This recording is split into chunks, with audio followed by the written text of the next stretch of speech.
오늘 우리가 함께 볼 하나님의 말씀은 사무엘하 16장 11절부터 23절까지의 말씀입니다. 사무엘하 16장 11절부터 23절까지의 말씀입니다. 제가 가진 성경, 구약성경 489쪽에 있습니다. 제가 한 절 읽고 여러분들이 한 절 읽고 마지막 절은 함께 읽도록 하겠습니다. 제가 먼저 읽도록 하겠습니다. 또 다윗이 아비새와 모든 신하들에게 이르러 내 몸에서 난 아들도 내 생명을 해하려 하거든 하물며 이 베냐민 사람이랴 여호와께서 그에게 명령하신 것이니 그가 저주하게 버려두라.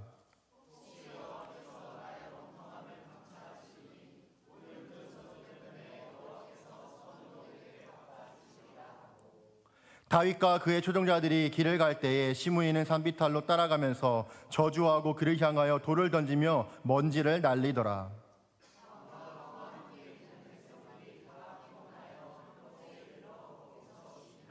압살롬과 모든 이스라엘 백성들이 예루살렘에 이르고 아비도벨도 그와 함께 이른지라.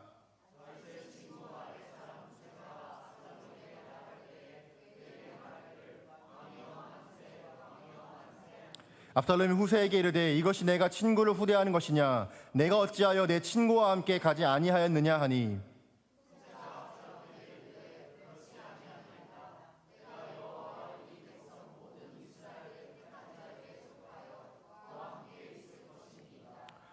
또 내가 이제 누구를 섬기리이까 그의 아들이 아니니까 내가 전에 왕이 아버지를 섬긴 것 같이 왕을 섬기리이다 하니라.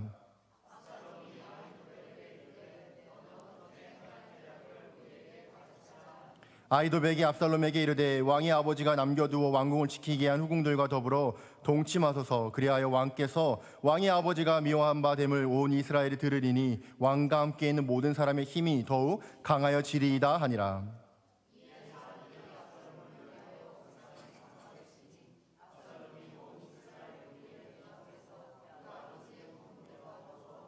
함께 읽겠습니다. 그때의 아히도벨이 베푸는 계략은 사람이 하나님께 물어서 받은 말씀과 같은 것이라. 아히도벨의 모든 계략은 다윗에게나 압살롬에게나 그와 같이 여겨졌더라. 아멘. 오늘도 하나님께서 우리에게 동일하게 하나님의 말씀을 주신 줄을 믿습니다. 우리의 마음에 말씀의 씨앗이 뿌려지기를 원합니다. 그 씨앗이 우리의 마음밭에 잘 떨어지고 견고하게 뿌리를 내리고 자라서 30배, 60배, 100배의 풍성하고 아름다운 열매를 맺기를 기대합니다.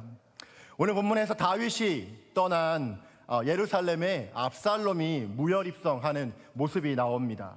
사실 압살롬의 이름은 평화의 아버지라고 하는 뜻을 가지고 있습니다. 이 평화의 아버지인 압살롬이 평화의 터전이라고 하는 예루살렘에 들어가게 된 것입니다. 하지만 압살롬의 예루살렘은 평화는커녕 죄악 그리고 모략으로 득실득실거리는 소굴이 되어져 버린 것을 우리는 보게 됩니다. 왜냐하면 진정한 평화의 주인이신 하나님을 버리고 그분을 기억하지 않았기 때문입니다. 오늘 말씀을 통해서 하나님께서 우리에게 주시고자 하는 은혜를 함께 누리고 싶습니다. 저는 여러분들과 함께 진짜 같은 가짜를 분별하라 라는 제목으로 함께 은혜의 말씀 식탁을 나누고 싶습니다. 다윗을 반역한 이 압살롬은 아히도벨과 그를 따르는 많은 추종자들과 함께 예루살렘에 들어갑니다. 그런데 오늘 본문에 보게 되어지면은 후세라고 하는 사람이 등장을 하는데요. 그는 다윗을 위하여서 압살롬에게 자신의 정체를 숨기고 행동을 합니다. 오늘 본문 16절과 18절 말씀을 함께 보도록 하겠습니다. 16절의 말씀을 한번 읽어봐 주시겠습니까? 18절을 제가 한번 읽어보겠습니다. 시작.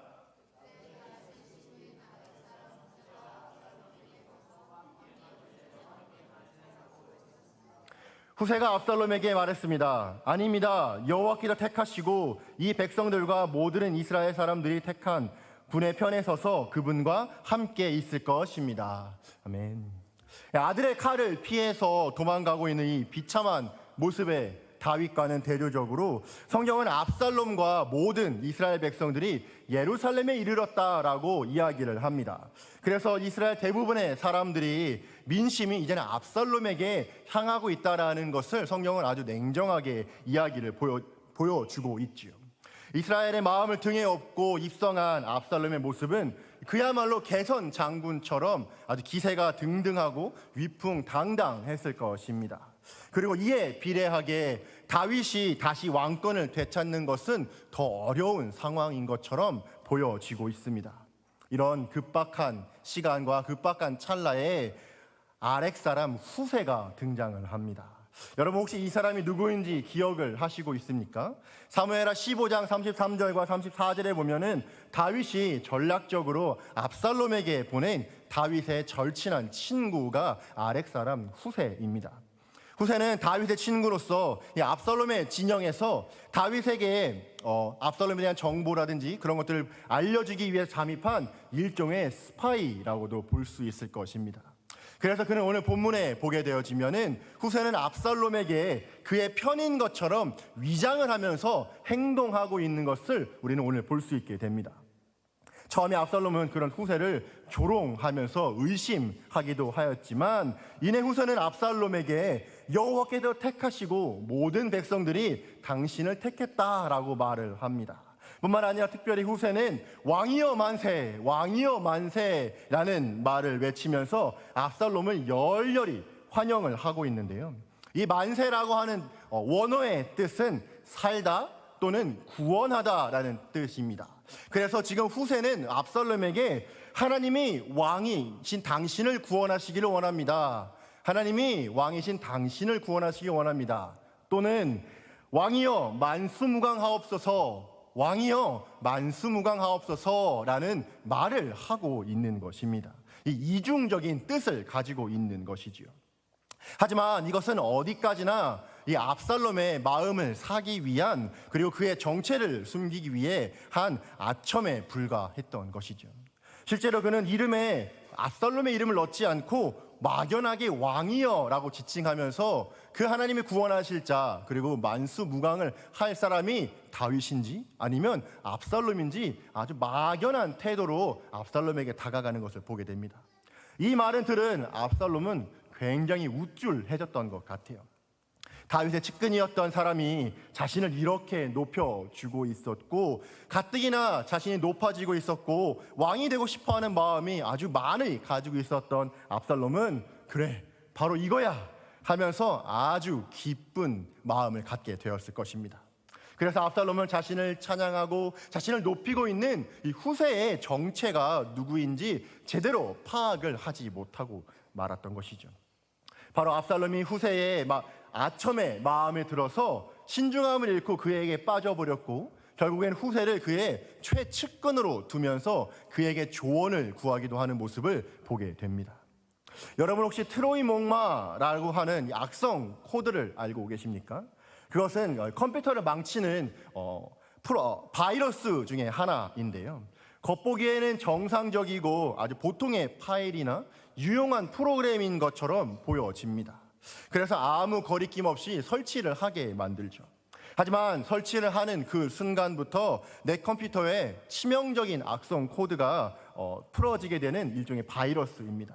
이것은 그리스와 트로이 전쟁에 있었던 트로이 목마에서 이름을 따온 바이러스인데요. 이 트로이 목마는 상대방이 보기에 좋고 그럴듯해 보이는 선물 같은 것을 놓게 되었고 그리고 그것을 트로이 사람들이 자신들의 적진 안으로 자신들의 성 안으로 더 들여오게 됐어요. 그런데 깊은 밤이 되면서 그 안에 숨어 있었던 이 그리스의 병사들이 딱 나와서 이 트로이를 멸망시키게 되죠. 그 사건에서 나온 것이 바로 이 트로이 목마입니다.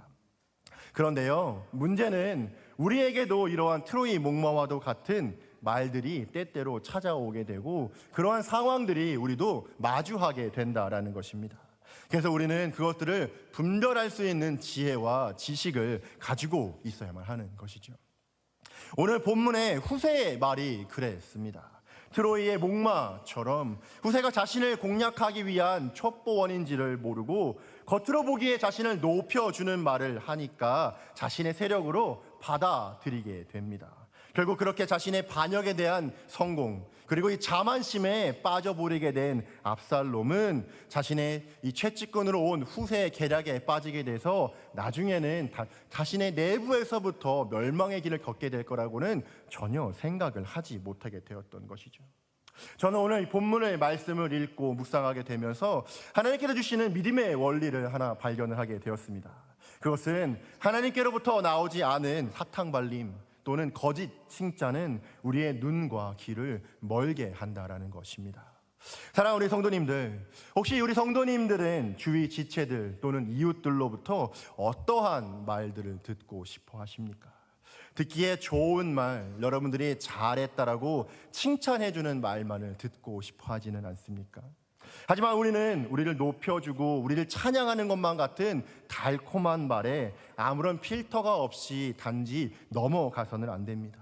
우리는 늘 겸손하게 나 자신이 누구인지 나의 존재를 알고 상대방이 나에게 지금 하고 있는 그 말이 정말 나를 하나님의 반석 위에 나를 세워주는 말인지 나를 권면해서 다시 믿음으로 돌아가게 하는 말인지를 우리는 분별하면서 들을 귀가 있어야만 한다는 것입니다. 오늘 본문은 좋은 약은 입에 쓰다라게 하는 옛 속담을 기억나게 합니다.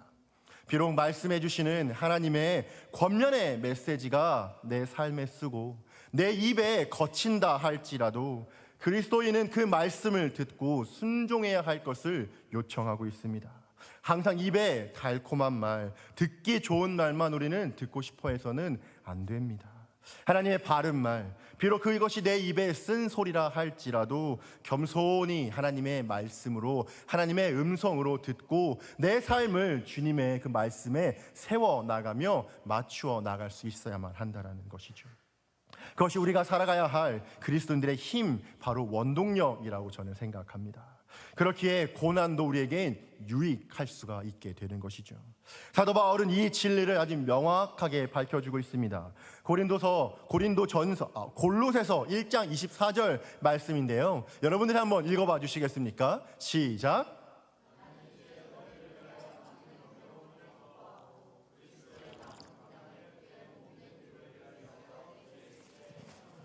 아멘. 사도 바울은 괴로움을 기뻐하고 고난을 내 육체에 채우겠다라고 이야기합니다. 어떻게 그럴 수가 있을까요? 고난이 하나님이 때때로 주시는 이 쓴 약이 유익하다라는 것을 알았기 때문입니다. 사도 바울에게 있어서 이 예수 그리스도의 복음은 생명보다도 귀한 진리였습니다.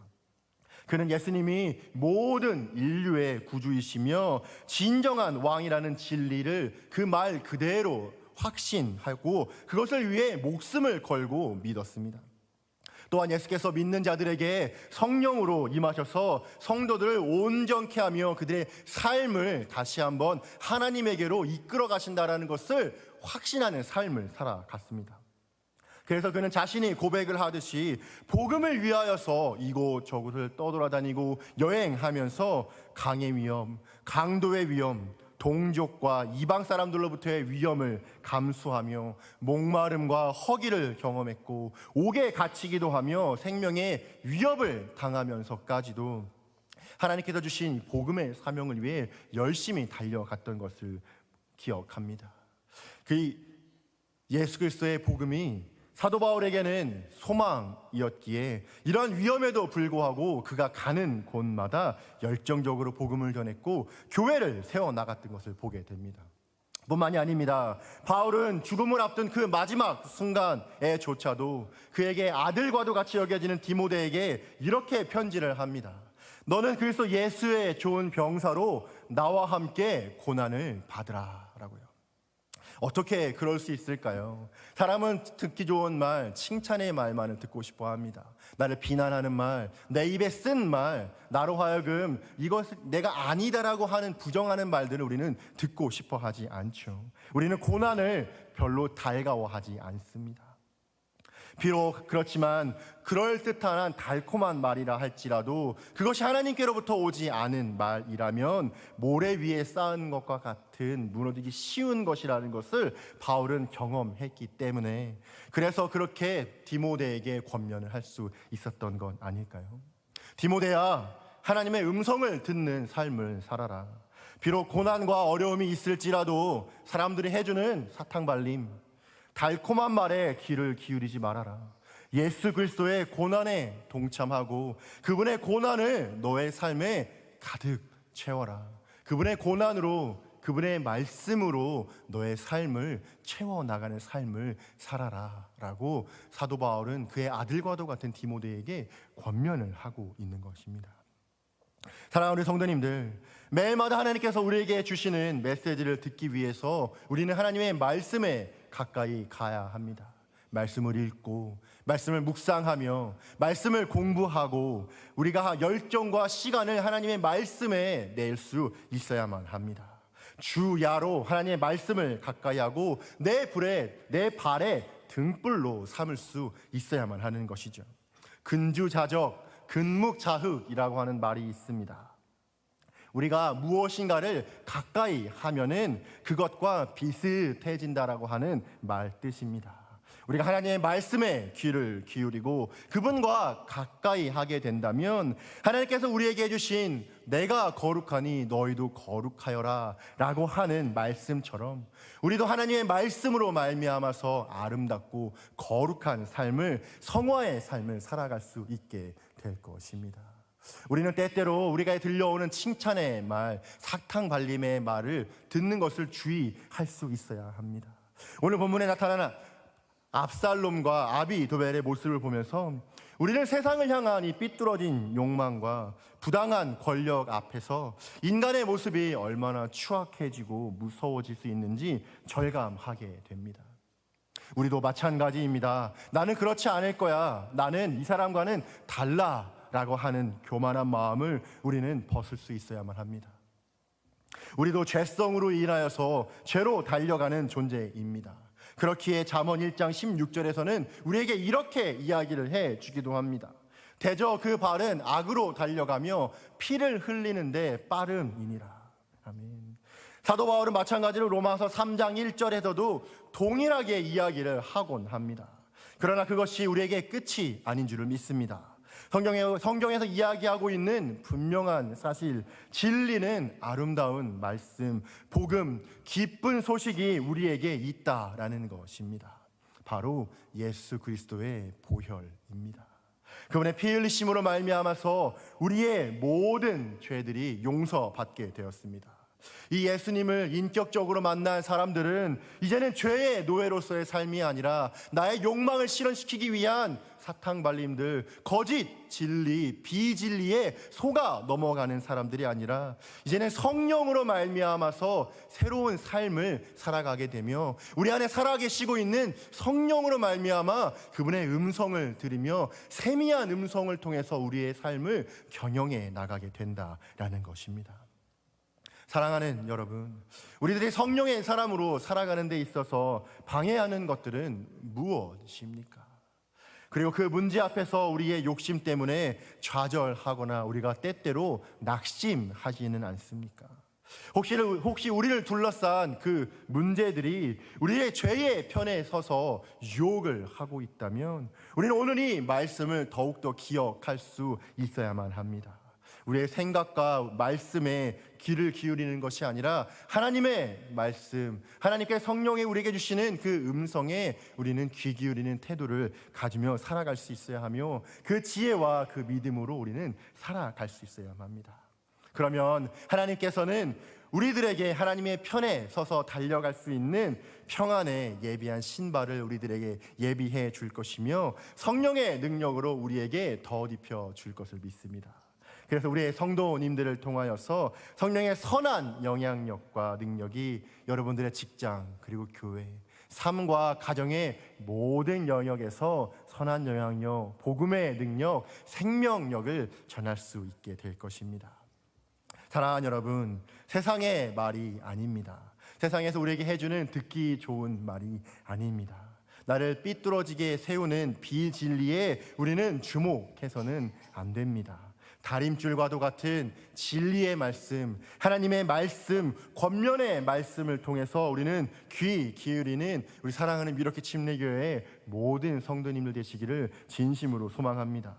하나님께서 주시는 이 말씀을 통해서 사랑과 은혜의 메시지를 우리가 들으며 비록 하나님께서 주시는 말씀이 내 입에 쓰고 내 삶에 거친다 할지라도 그것이 하나님께서 사랑과 은혜로 주시며 나의 삶을 세우는 말인 줄을 믿고 확신하며 그 믿음 가운데 거하시는 우리 귀한 성도님들 되시기를 진심으로 축복합니다. 이어서 압살롬은 예루살렘에 입성했지만 여전히 다윗에 대한 충성이 남아있는 이스라엘 백성들이 신경이 쓰였던 것 같습니다. 그들의 마음까지도 얻고 싶었던 것 같아요. 그래서 자신이 탈취한 이 왕권을 유지하기 위해서 일종의 모략을 구상하기에 이릅니다. 정말 그런지 21절과 22절 말씀을 함께 보도록 하겠습니다. 제가 한번 읽어보도록 하겠습니다. 아히도벨이 대답했습니다. 왕의 아버지가 왕궁을 돌보라고 두고 가신 후궁들과 동침하십시오. 그러면 온 이스라엘은 왕이 스스로 아버지의 노여움을 샀음을 듣게 될 것이고, 그러면 왕과 함께한 모든 사람들이 힘을 얻을 것입니다. 그러자 그들은 압살롬을 위해 지붕에 천막을 쳤고, 그는 온 이스라엘의 보는 앞에서 아버지의 후궁들과 동침했습니다. 사무엘하 16장에서는 세 가지의 사건이 등장을 하게 됩니다. 첫 번째가 시바의 거짓말, 두 번째는 시므이의 저주, 그리고 세 번째가 오늘 지금 보게 된 이 아히도벨의 끔찍한 계략입니다. 이 세 가지 사건은 서로 동떨어져 있는 것 같아 보이지만 일개의 사건으로 따로 떨어져 있는 것처럼 보이지만 사실 다윗을 향한 한 덩어리의 사건입니다. 먼저 아들 압살롬의 반역으로 다윗은 쫓겨 도망을 가게 되죠. 포난길에 가는 도중에 무비보셋의 종이었던 이 시바를 만나게 됩니다. 그는 나귀 2마리에 먹을 것과 마실 것을 잔뜩 싣고 다윗을 마중 나가죠. 시바는 다윗이 요나단의 아들 무비보셋을 무비보셋을 섬기는 종으로 준 사람이었습니다. 다윗에게는 이 가뭄의 단비와도 같이 여겨졌을 것입니다. 그런데요, 이 시바의 옆에 있어야만 하는 무비보셋이 보이지가 않는 거예요. 그래서 다윗이 묻습니다. 너의 주인인 무비보셋은 어디에 있느냐라고요. 그러니까요, 시바가 거짓말을 합니다. 16장 3절 말씀에 보게 되어지면 잃어버린 아버지 요나단의 왕궁을 회복하려고 예루살렘에 남아 있습니다라고 이야기를 합니다. 이 무비보셋은 사울의 손자이며 이 다윗의 절친한 친구였던 베스트 프렌드였던 요나단의 아들입니다. 이 사울과 요나단이 전사를 했었을 당시에 유모가 그를 안고 급히 도망가다가 떨어뜨렸는데요. 그때부터 5살 이후로 그는 다리를 절게 되는 몸이 되었습니다. 훗날 다윗이 왕위에 올랐을 때 그를 찾아서 처단하지 않고 오히려 다윗 궁으로 불러서 그의 왕자들과 함께 지낼 수 있도록 은혜를 베풀어 주었습니다. 왜냐하면 절친이었던 친구 요나단과의 언약을 기억하고 지키기 위해서였던 것이죠. 무비보셋 역시도 그 은혜를 감사히 여기며 다윗을 충성스럽게 섬겼었습니다. 그런데 이 시바는 무비보셋이 압살롬의 반역을 틈타서 사울의 옛 왕위를 되찾으려고 한다라고 다윗에게 거짓말을 했던 것이죠. 이에 속은 다윗은 무비보셋에게 주었던 땅들을 모두 다 시바에게 주고 맙니다. 후에 다윗이 왕위를 찾은 후에 무비보셋이 마중을 나오게 되면서 진실이 밝혀지게 되는데요. 사무엘하 19장 24절에 보게 되어지면은 무비보셋은 다윗이 도망쳤던 그 다음 날부터 깊이 애통하면서 발도 씻지 않고 수염도 깎지 않고 옷도 빨지 않으면서 슬픔 가운데서 다윗을 기다렸다라고 이야기를 합니다.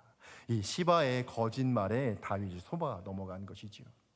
밧세바의 남편인 우리아를 속였던 다윗이 이제는 반대로 그가 속임을 당하게 된 처지에 놓인 것입니다. 그리고 그 일 후에 다윗 일행은 바후림이라는 지역에 이르게 됩니다. 이곳은 베냐민 지파의 땅입니다. 뭔가 감이 잡히시지 않습니까? 바로 사울 왕의 옛 고향집이 바로 이 베냐민 지파에 있는 땅입니다. 그곳에서 시므이라고 하는 사람을 만나는데 그는 다윗에게 계속해서 저주의 말을 퍼붓습니다. 다윗이 피를 너무 많이 흘렸기 때문에 하나님께서 이런 저주를 내린 것이다 라고 합니다. 하지만 사실은 그것은 진실이 아닙니다. 다윗이 많은 피를 전장에서 흘리긴 했지만 그렇기 때문에 하나님의 성전을 짓지 못하게 되었지 그것 때문에 그가 저주를 받은 것은 아니었던 것이죠. 다윗은 이런 시므이의 저주에도 크게 반응을 하지 않습니다. 오히려 솔로몬 때의 그 이후에 스므이가 처벌을 받게 됩니다. 그렇다면 성경은 왜 굳이 이 이야기를 적어놓고 있는 것일까요? 다윗과 바후람은 어떤 연관이 있는 것일까요? 사무엘하 3장 14절과 16절에 보게 되어지면 그 이유를 제시를 합니다. 한번 여러분들의 목소리로 읽어봐 주시겠습니까? 시작.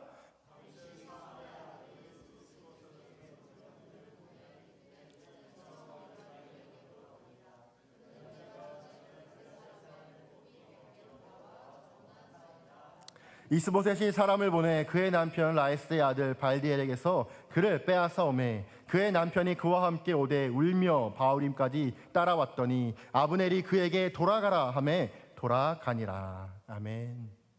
다윗이 헤브론의 왕으로 있었을 때에 이 북쪽 이스라엘의 장군이었던 아브넬이 다윗과 뭔가 거래를 하려고 했었습니다.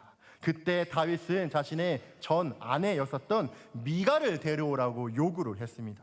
사실 미갈은 다윗에게 버림을 받았었습니다. 그리고 후에 새로운 가정을 이루었었죠. 그런데 이제 와서 미갈을 내 아내라고 하면서 요구했던 것입니다. 결국 미갈은 다윗에게서 돌아가게 되었고 미갈의 새로운 남편은 슬피 울면서 이곳 바후림까지 따라왔었던 것입니다. 네, 다윗과 그를 따르는 사람들이 목숨이 걸려있는 이 절제절명의 순간에 다윗은 이 기가 막힌 두 가지 상황을 마주하게 된 것입니다. 그리고 12절에 이르러서 이제 드디어 다윗이 하나님을 다시 기억하게 되었고 여호와의 이름을 부르기 시작합니다. 이제 다시 하나님의 말씀이 그의 삶과 그의 마음에 채워지기 시작한 것이지요. 그리고 그와 동시에 그가 과거에 했었던 이 옛 기억들이 떠오르게 됐었을 것입니다. 내가 과거에 했던 거짓말과 속임수가 얼마나 끔찍했던 것이었는지, 그리고 새롭게 가정을 꾸리고 잘 살아가고 있었던 미갈에게서 새 남편으로부터 미갈을 빼앗아 온 것이 얼마나 가혹했던 것이었는지 다윗은 뼈저리게 느끼게 되었을 것입니다. 그렇게 그는 자신의 잘못을 마주했으며 하나님은 다윗 안에 스며들어 있었던 욕망과 비진리 그리고 죄악들을 다루기 시작하셨던 것이죠. 반면에 예루살렘의 입성에 성공한 압살롬은 그의 사람들과 함께 여러 가지 계략들을 공모하는 것을 보게 됩니다. 20절 말씀에 보게 되어지면 압살롬이 계략을 우리에게 가르치라 라고 이야기를 하고 있는데요, 이 가르치다 라고 하는 이 말에 해당하는 히브리어는 하부입니다. 그런데 이 말이 오늘 본문에는 복수형으로 쓰여져 있습니다. 다시 말하자면 너희들은 나에게 가르쳐 달라라는 말입니다. 다시 말하자면 압살롬은 수석 참모였던 아히도벨뿐만 아니라 많은 다른 그를 따르고 있는 사람들에게 한 곳에 모여서 머리를 맞대어서 어떻게 하면 내가 이 왕권을 더 잘 유지할 수 있는지 좋은 계략을 나에게 달라라고 이야기를 했던 것이죠. 결국 아히도벨이 만들어낸 이 계략을 압살롬은 채택을 하게 됩니다. 다윗이 예루살렘 궁을 빠져나갈 때에 궁을 관리하고 지키게 했었던 이 후궁들을 사람들이 보는 앞에서 그들과 동침하라라는 제안을 하기에 이르죠. 압살롬은 아히도벨의 계략에 따라서 온 이스라엘이 보는 앞에서 다윗의 후궁들과 잠자리를 하게 됩니다. 다윗과 그 후궁들에게는 엄청난 치욕이었을 것입니다. 뿐만 아니라 압살롬에게는 자신이 다윗보다 강하다는 것을 보여주는 꼴이 될 수 있었던 것이죠. 이런 상상하기도 힘든 악한 계략을 분별하지 않고 따르는 이 압살롬은 더 이상 하나님을 찾을 마음이 없었고 그저 자신의 욕망에 자신의 삶을 던져버렸고 눈과 귀를 하나님에게서 막아버렸던 것입니다. 사랑하는 우리 성도님들, 우리도 세상에서 들려오는 많은 말들을 듣게 됩니다.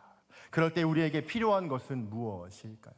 우리는 그 말들을 들으면서 무엇이 하나님의 말씀인지 분별할 수 있어야 합니다.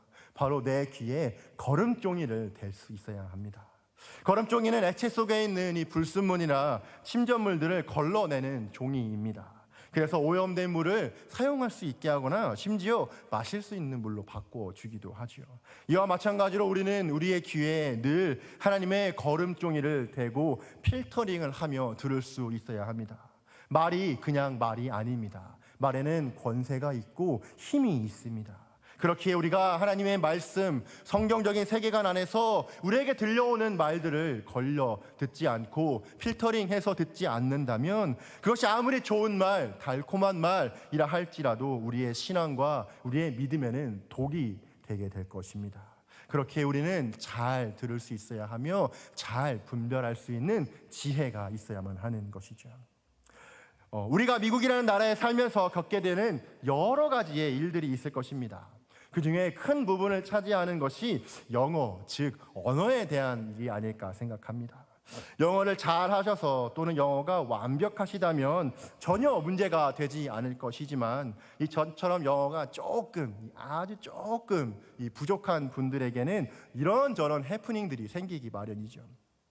제가 미국에 유학 온 지 얼마 되지 않았을 때, 몇 주 되지 않았던 것 같아요.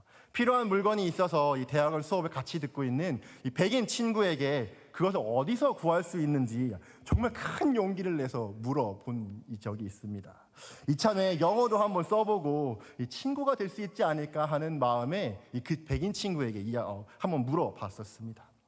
그런데요, 그 친구가 저에게 짧게 이렇게 대답을 하더라고요. 워머 이러는 거예요. 이게 뭐지? 처음에 전혀 알아듣지 모르겠습니다. 워머? 그게 뭘까? 집에 가는 내내 곰곰이 생각을 해봤어요. 그런데요, 나중에 알고 보니까 월마트로더라고요. 제가 필요한 물건을 월마트에서 살 수 있었는데 제가 생각했던 이 발음과는 전혀 다른 발음이 나오니까 제가 전혀 알아듣지 못했던 것입니다. 아직은 영어를 들을 수 있을 귀가 열리지 않았던 것이죠. 압살롬이 그때 저와 같았던 것 같습니다. 그는 들을 귀가 없었습니다. 하나님의 말씀으로 고름종이를 삼았어야 했으며 이스라엘의 왕이라면 마땅히 하나님을 예배하고 하나님을 경배하며 그분의 말씀으로 그의 삶을 가꾸어 나갈 수 있어야만 합니다. 하지만 아히도벨의 모략은 다윗이 더 이상 압살롬으로 하여금 더 이상 하나님을 경외하는 삶으로부터 더 멀어지게 만들었을 뿐만 아니라 아버지 다윗 왕을 모욕하는 행동이었던 것이죠. 압살롬은 그런 악한 계략을 아무런 분별 없이 걸음종이로 필터링을 하지 않고 그대로 따라가게 됩니다. 그런데요, 놀라지 마십시오. 정말 놀랍게도 이것 또한 하나님의 섭리와 계획 안에 있었다라는 것입니다.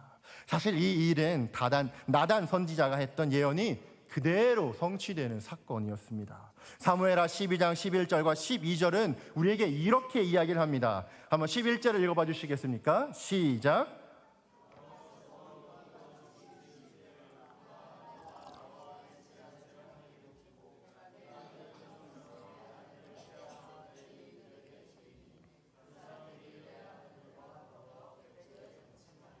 너는 은밀히 행하였으나 나는 온 이스라엘 앞에서 100주의 이 일을 행하리라 하셨나이다 하니. 아멘. 다윗이 하나님을 잊은 채 우리아의 아내였던 밧세바를 범하고 우리아를 전쟁터에 내몰아 죽음에 이르게 한 그 죄의 영향으로 하나님께서 말씀하신 심판이 이렇게 그대로 성취되고 있는 것을 보게 됩니다.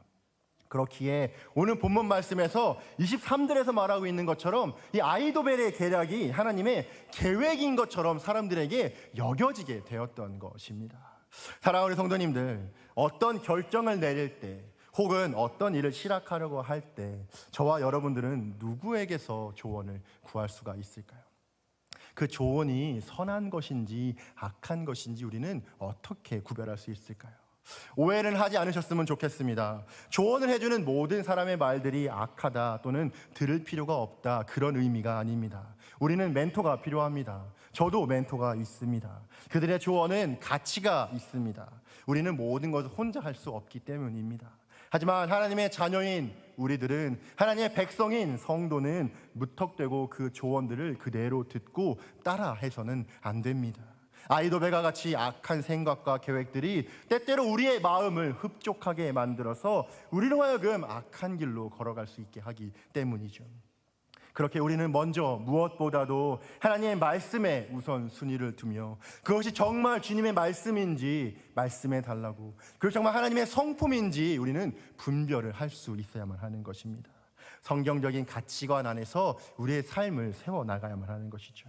하나님의 뜻에 맞는 조언인지 하나님의 말씀과 그분의 성품으로 우리가 한번 거르고 필터링을 해야 한다는 것입니다. 아무리 뛰어난 전략이라도 하나님께서 보시기 선하지 않다면 그것은 우리는 과감히 거부할 수 있어야만 하는 것이죠. 어렸을 적에 동네 재래시장에 제가 할머니의 손을 붙잡고 신발을 사러 갔었던 기억이 있습니다. 할머니께서 당시 90년대 초반이었던 걸로 기억이 납니다. 그때 물가로 500원을 주고 신발을 한 켤레를 사오셨는데요. 신발 가게 이 사장님이 아디다스라고 하는 메이커라고 하면서 세일을 많이 하고 있으니까 사다가 손주 갖다 주라고 하면서 샀다고 하시더라고요. 저는 너무 기뻤습니다. 다음날 이 새 꽃가신을 신고 이 어깨가 으쓱으쓱 거릴 걸 상상하니까 너무 흡족했죠. 애들이 알아봐 주겠지 하고 내인이 기대를 했습니다. 그리고 다음날 돼서 학교에 갔는데 저는 놀림을 받게 되었습니다.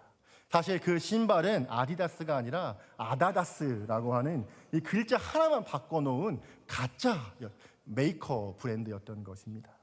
네, 그렇습니다. 세상에서는 가짜와 진짜가 혼재하고 있습니다. 진짜 같아 보이는 가짜도 우리 주변에 많이 있습니다. 그렇기에 보이는 것만으로는 진짜와 가짜를 구분하기는 참 어렵습니다. 그래서 하나님이 없는 세상은 혼탁한 것 같습니다. 가짜이지만 진짜인 듯 행동을 하고 있는 압살롬과 아히도벨은 진짜가 되고 싶어서 몸부림을 칩니다. 하지만 그들의 마지막은 하나님이 인정해 주시지 않으셨습니다. 왜냐하면 그들은 하나님이 없는 가짜였기 때문입니다. 하나님의 백성인 성도는 이러한 거짓이 난무하는 세상, 가짜와 진짜가 함께 공존하는 이 세상에서 늘 하나님의 말씀으로 분별하며 진리의 편에 설 수 있어야만 합니다. 무엇보다도 하나님의 뜻을 분별하고 그분의 계획하심과 섭리 안으로 나 자신을 이끌어 갈 수 있어야만 하며, 그것이 나의 결정이 아닌 하나님의 은혜를 간구함으로 주님께서 우리에게 주시는 세미한 음성을 통해 우리는 그러한 삶을 살아갈 수 있어야 합니다. 사랑하는 여러분, 여러분의 귀에, 여러분의 마음에 이 말씀으로 필터링할 수 있는 영적인 걸음종이가 있었으면 좋겠습니다. 그래서 우리의 모든 삶이, 여러분의 가정과 직장과 여러분의 밟는 그 모든 땅이 여러분들을 통해서 하나님의 나라가 이루어지고 진짜와 가짜를 분별하며 사람들에게 진정한 생명력을 전해주는 복음의 삶을 살아가는 진실한 그리스도인들로 세워지시기를 축복합니다. 하나님을 두렵고 떨리는 마음으로 경외하십시오. 여러분의 삶의 모든 영역에서 그분의 주인 되심을 인정하십시오. 그리고 말씀을 통하여서 여러분의 삶을 경영해 나아가시며 말씀을 통해서 여러분의 마음을 다림줄로 삼아서 우리가 진리를 통해 우리가 살아가기 시작할 때 하나님은 우리를 통해 일하시기 시작할 것이고 여러분의 삶을 통해 하나님의 나라가 확장될 줄을 믿습니다. 압살롬의 마음을 버리십시오. 그리고 끊임없이 주님의 진리로 여러분의 삶을 내어 거십시오. 세상의 욕망은 우리를 결국 망하게 합니다. 하지만 하나님의 진리는 우리에게 생명을 주며 우리에게 하나님의 나라를 유업으로 줄 것입니다. 그렇게 하나님과 함께 더불어 예수님과 진리의 말씀으로 함께 동행하는 우리 귀한 성도님들 되시기를 진심으로 축복합니다. 함께 기도하겠습니다. 우리가 삶을 살아가면서 참 많은 이야기들을 듣게 됩니다. 때때로는 칭찬의 말도 듣게 되고 때때로는 비난의 말도 듣게 되죠. 저도 고작 40년의 인생밖에 못 살아왔지만 셀 수 없는 그런 많은 말들을 들어오게 되었습니다. 하지만 그럼에도 불구하고 그 모든 말들 속에서 우리에게 필요한 것이 있다면 과연 하나님께서 나에게 어떻게 말씀해 주고 있는가? 내가 하나님으로부터 오는 것들을 어떻게 분별해낼 수 있을까? 내가 가짜 같은 이 진짜 세상 속에서 어떤 것이 진짜인 것을 분별하며 살아갈 수 있을까이지 않을까 싶습니다. 그리고 그것은 하나님의 말씀인 줄을 믿습니다. 주의 말씀이 내 삶의 다림줄이 되어지고 주님의 말씀이 내 삶의 나침반이 되어질 때 우리는 가짜가 난무하는 이 세상에서 진짜로서의 삶을 살아갈 수 있을 줄을 믿습니다. 이 시간 우리가 같이 함께 기도했으면 좋겠습니다. 성령 하나님, 나의 마음 가운데 찾아와 주십시오. 진리의 영이신 주님, 내 마음에 빛을 비추어 주셔서 말씀으로 살아가는 삶을 살 수 있게 하여 주십시오. 주님의 말씀이 나의 마음의 필터링이 되게 해주시며 주님의 그 말씀이 내 삶을 살아가는 원동력이며 기준이 될 수 있게 해주십시오 라고 우리가 함께 우리의 믿음을 일으키며 함께 한번 기도하고 싶습니다. 기도하겠습니다.